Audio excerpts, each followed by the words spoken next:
দেখ নকুল, তোর জন্য কি বানিয়েছি। তুই তো বলছিলি প্রতিদিন ইফতারি খেতে ভালো লাগে না, তাই দেখ তোর জন্য একটা নতুন রেসিপি বানিয়েছি। খেয়ে বলতো কেমন হয়েছে। ভাইয়া দেখি তো কেমন হয়েছে, মনে হয় অনেক মজা হবে। খেয়ে দেখছি। হুম, অনেক মজা হয়েছে তো ভাইয়া। এই রেসিপিটা আমাকে একটু শিখিয়ে দাও না, আমি আমার মাকে বলবো এটা বানিয়ে দিতে। ভাইয়া, এই রেসিপিটা কি ফ্রাইড রাইস? হ্যাঁ, তুই একদম ঠিকই ধরেছিস, এটা ফ্রাইড রাইস। চল তোকে শিখিয়ে দিই কিভাবে বানালাম। খুবই সহজ রেসিপিটা, তুই দেখ, তাহলে একবার দেখলেই শিখতে পারবি। তো প্রথমে কয়েকটা ক্যাপসিকাম নিয়ে নেব। আপনারা চাইলে যে কোনো সবজি দিতে পারেন, তো আমি এখানে ক্যাপসিকাম ইউজ করছি। আর গতকালকে আমরা বিরিয়ানি বানিয়েছিলাম, সেই বিরিয়ানির ভাতটা আছে এবং সেই বিরিয়ানির ভাতের সাথেই ভাবলাম এইটা বানাই।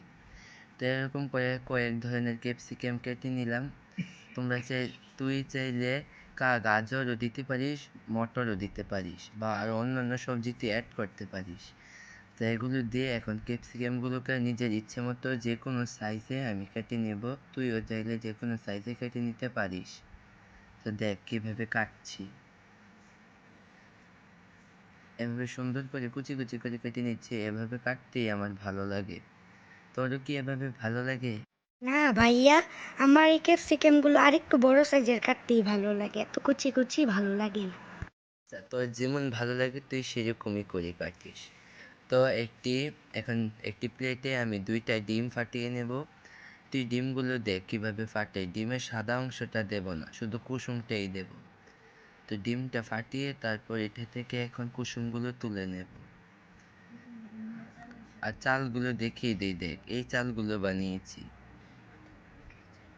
এটি গতকালকের চালগুলো। দেখ কুসুমগুলো এভাবে হাত দিয়ে তুই তুলে নিতে পারবি। এখন এগুলো হাত দিয়ে তুলে তুই চালের সাথে মিশিয়ে নিবি, তাহলে একসাথে রেখে দিবা। আর দেখ সবগুলো ক্যাপসিকাম এখানে কাটা হয়ে গেছে, হলুদ, লাল, তারপর নানান ধরনের, আর মাঝে যা হলো চিলি ফ্লেক্স, আর সরি এটা কাঁচামরিচ। তো একটি ফ্রাই প্যান বসিয়ে নেবা এবং ফ্রাই প্যানে এখন তেল দিয়ে দেবো। দেখ তেল দেওয়াতে তেল কীভাবে ছিটে উঠলো, মনে হয় পানি ছিল। তাই এখন ক্যাপসিকামগুলো দিয়ে দেব, দিয়ে এগুলোকে ভালো করে নেড়ে চেড়ে মিশিয়ে নেব, ভেজে নেব।